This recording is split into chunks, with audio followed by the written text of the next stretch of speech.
नमस्कार सभी भाई बहनों को। आज मैं आपके सामने प्रबोधनी देव उत्थान एकादशी का मातम लेकर आई हूँ। उसकी कथा।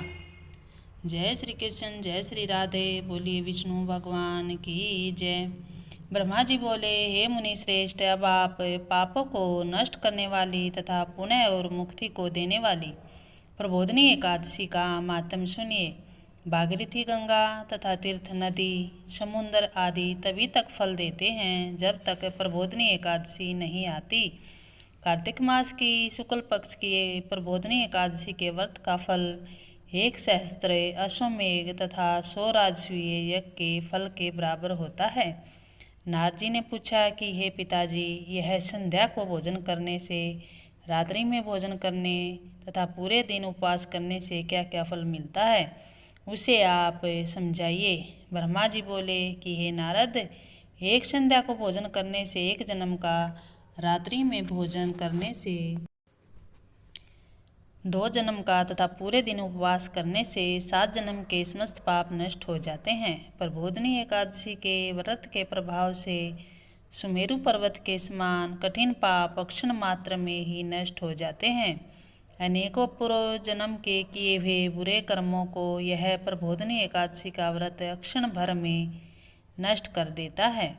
जो मनुष्य अपने स्वभावानुसार इस प्रबोधनी एकादशी का विधि पूर्वक व्रत करते हैं, उन्हें पूर्ण फल प्राप्त होता है। हे मुनीश्वर, जो मनुष्य श्रद्धापूर्वक थोड़ा भी पुण्य करते हैं, उनके वह पुण्य पर्वत के समान अटल हो जाता है।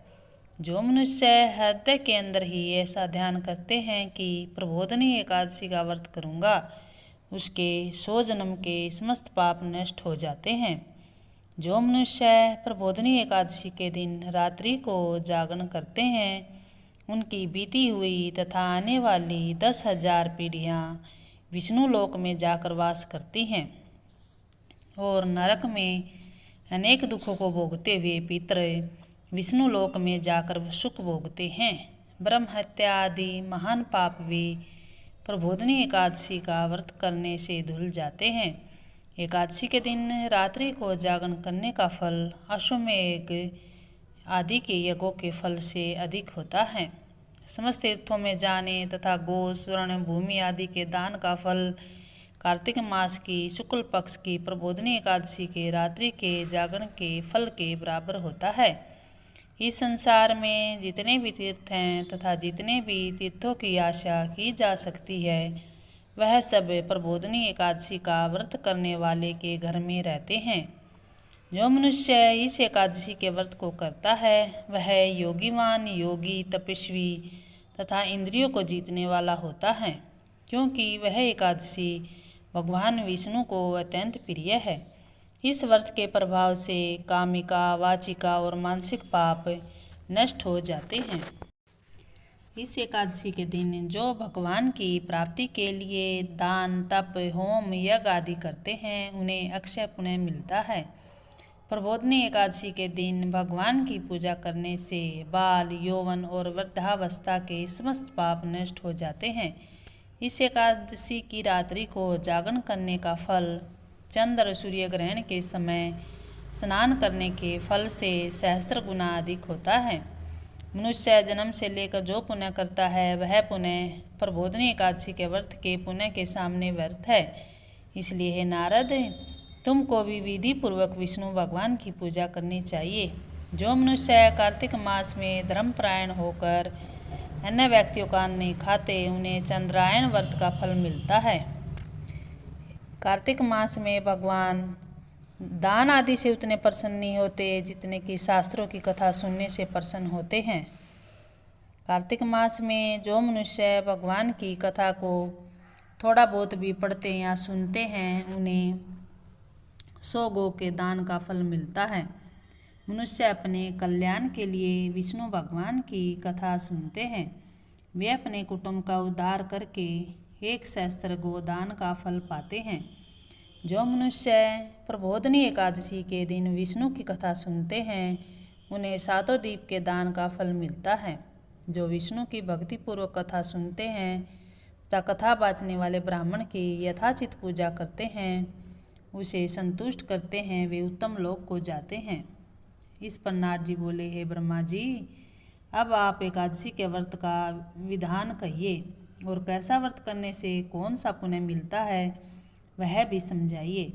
ब्रह्मा जी बोले कि हे नारद जी, इस एकादशी के दिन मनुष्य को ब्रह्म मुहूर्त में उठना चाहिए और नदी, तालाब, कुआं आदि पर स्नान करने का व्रत कर का नियम ग्रहण करना चाहिए। उस समय भगवान से विनय करनी चाहिए कि हे भगवान, आज मैं निराहार रहूँगा और दूसरे दिन भोजन करूँगा, इसलिए आप मेरी रक्षा करें। इस प्रकार विनय करके भगवान की पूजा करनी चाहिए। उस रात्रि को भगवान के समीप गीत, नृत्य, बाजे तथा कथा आदि से व्यतीत करनी चाहिए। प्रबोधनी एकादशी के दिन कृपणता को त्याग कर बहुत से पुष्प, फल, अगर, धूप आदि से भगवान की आराधना करनी चाहिए। शंख के जल से भगवान को अर्घ्य देना चाहिए। इसका समस्त तीर्थदान आदि से करोड़ गुना फल अधिक होता है। जो मनुष्य पुष्प से भगवान की पूजा करते हैं उनके सामने इंद्र भी हाथ जोड़ता है। कार्तिक मास में जो बिल्व पत्र से भगवान की पूजा करते हैं उन्हें अंत में मुक्ति मिलती है। कार्तिक मास में जो मनुष्य तुलसी जी से भगवान की पूजा करता है उसके 10,000 जन्म के समस्त पाप नष्ट हो जाते हैं। जो मनुष्य इस मास में श्री तुलसी जी के दर्शन करते हैं, छूते हैं या ध्यान करते हैं, रोपण करते हैं, सेवा करते हैं, वे 1000 कोटि युग तक भगवान के घर में रहते हैं। समस्त मनोकामना को पूरा करने वाले भगवान कदम्ब पुष्प को देखकर अत्यंत प्रसन्न होते हैं। यदि उनकी कदम पुष्प से पूजा की जाए तो यमराज के दुखों को नहीं पाते। जो गुलाब के पुष्प से भगवान की पूजा करते हैं उन्हें मुक्ति मिलती है। जो मनुष्य बकुल और अशोक के फूलों से भगवान की पूजा करते हैं वे अंतकाल तक शोक से रहित होते हैं। जो मनुष्य विष्णु भगवान की सफ़ेद और लाल कनेर के फूलों से पूजा करते हैं उन पर भगवान अत्यंत प्रसन्न होते हैं। जो मनुष्य विष्णु भगवान की दुर्वादल से पूजा करते हैं वे पूजा के फल से 100 गुना फल अधिक पाते हैं। जो भगवान की समी पत्र से पूजा करते हैं वे भयानक यमराज के मार्ग को सरलता से पार कर जाते हैं। जो मनुष्य चंपक पुष्प से भगवान विष्णु की पूजा करते हैं वे आवागमन के चक्कर से छूट जाते हैं। जो मनुष्य स्वर्ण का बना हुआ केतकी पुष्प भगवान पर चढ़ाते हैं उनके करोड़ों जन्म के पाप नष्ट हो जाते हैं।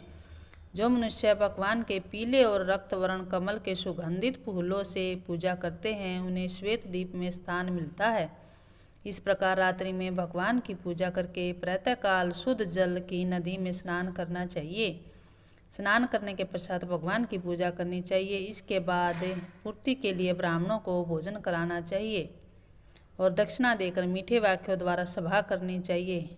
इसके उपरांत भोजन, गो और दक्षिणा से गुरु की पूजा करनी चाहिए और ब्राह्मणों को बहुत सी दक्षिणा देकर नियम को छोड़ना चाहिए। ब्राह्मणों को यथाशक्ति दक्षिणा देनी चाहिए। जिस ब्राह्मण को रात्रि में भोजन कराए उसे स्वर्ण शीत बैल दान करना चाहिए। जो मनुष्य यात्रा स्नान करते हैं उन्हें दही और शहद दान करना चाहिए। जो मनुष्य फल की आशा करते हैं उन्हें फल का दान करना चाहिए।